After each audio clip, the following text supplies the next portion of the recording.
We want to produce things that people did not know that they liked, not just producing what people like. So we need to be willing, and everyone loves to do a film that nobody believed in, and then it just hits the ground.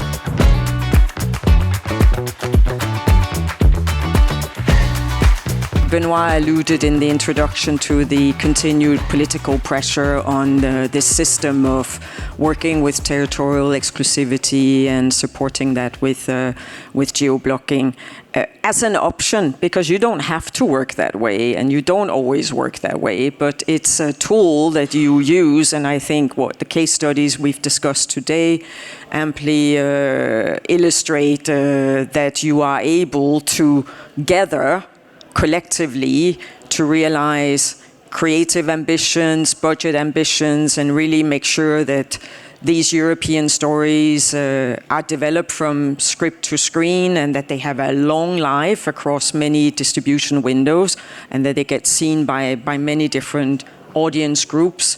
But try and imagine if there are limitations on your freedom to use this tool, if you cannot work this way in the future. And maybe we start with Anders, because as the producer, you are the first in the chain, working with the author, the writer, the director, the performers, etc. You're raising the money to try and realize the filmmakers' dreams, creative dreams, and without these tools, what does your future world look like?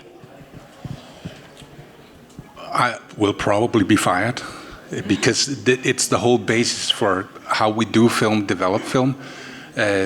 We will be out of business in this sense of making European films. Then it will be a structure where talent, they create local, very low budget local films, and then some of them might be picked up by big studios, streamers, but the whole thing in between, where you kind of build up a culture around the talent and the European stories, I think it will disappear, because it will be more and more narrow in terms of what stories that will be able to fit through the algorithms, the analyzers of what do people like, which I think is a bit strange. I get it. It's from a commercial point of view, they always try to optimize, but I think that what Europe actually can do sometimes, and it's not just a one-to-one in terms of money. I think that cultural value is also a currency that is important,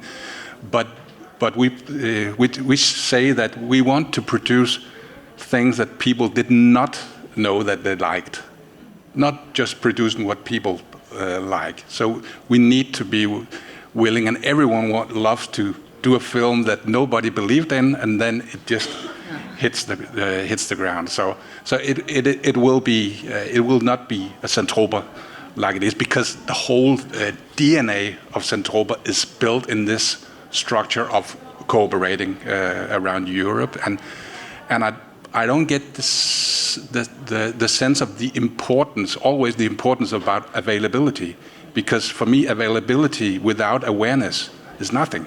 So it's the whole, you need to do the films, but you also need to be able to bring them up, and doing this, you need to have ambassadors around, and you will not have them if the only thing you are thinking of is no borders, no exclusivity, no geo-blocking.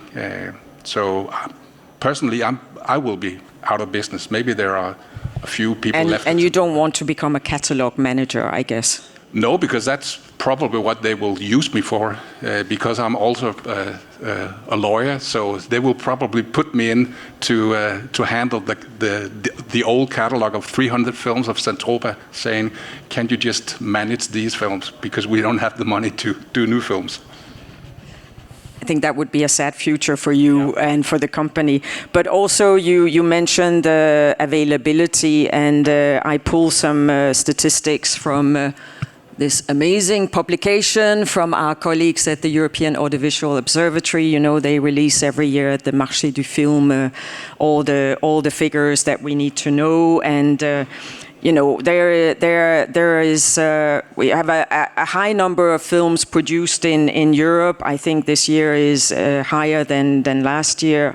24 is higher than 23, but we also have an amazing number of more than, and the latest figures are 13,000 European films, 13,000 European films that are available to audiences in Europe across cinemas, across television, across all our online distribution models. And because I'm a lawyer, I'm not going to calculate in my head how many hours or lifetimes you need to watch all of them.